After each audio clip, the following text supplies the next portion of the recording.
Nakahuman na day ko og dungag. So magluto ko karon og itlog para sa among pamahaw.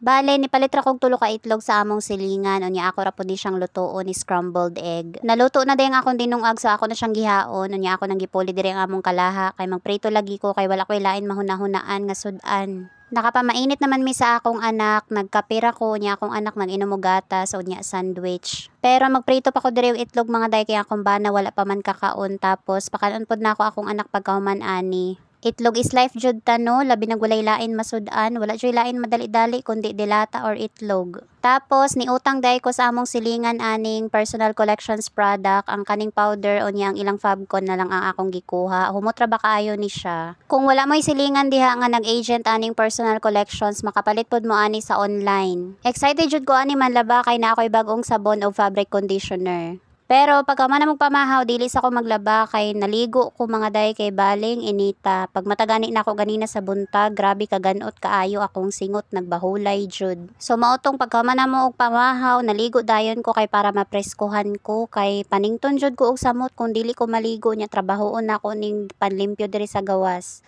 Pila ka adlaw na pud ko wala kalimpyo diri nya nagbaha naman pud ni diri daghan na pug tubig na nga pundo so gilimpyuhan sa nako ni diri before ko mag-start pagpanglaba.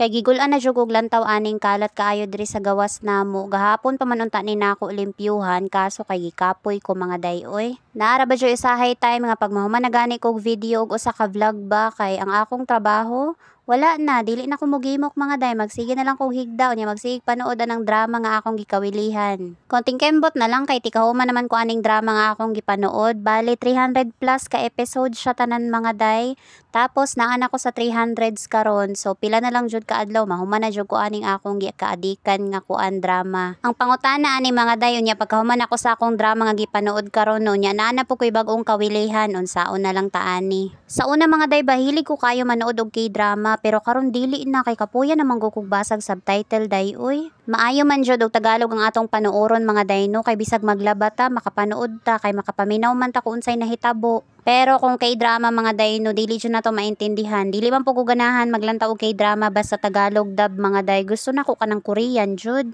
Anyway, nalihaan na day nako og gamit ang akong bag-ong inutang nga Fabcon day. So mao na ni nahuman ako og panabon, wala na nako gi-video ang pagpanabon nako day kay baling dugaya mahuman. So nag fast forward na lang ko diri sa pagbutang na nako og Fabcon tapos last banlaw mga day. Bali kaning labahan namo 3 days ra ning nga labahan mga day pero naabot jud siya usa ka basket. Ambot tulo ra man intawon mi pero grabe kaakalas jud kaayo namo og labahan. What more pa kaya ang daghag anak mga dayno? Ako gani nga usara ang akong anak, gikapoy naman gani kog sigig pinanglaba. Grabe jud kayong important sa washing machine mga day kaso kay naguba man lagi ang akong washing machine unya kay kaya pa man pud nako maglaba og kinamot basta dili ra kaayo daghan. Pasado alas 12 na bay ako nahuman ani og laba mga day nya gidali-dali na ni nako og sampay habang naapay init diri sa among sampayan dapit. Maayo na lang pud noon kay grabe ka init karon sa panahon, dali ra ni mga uga ang akong mga gipang sampay. Sa maora to day. Bye!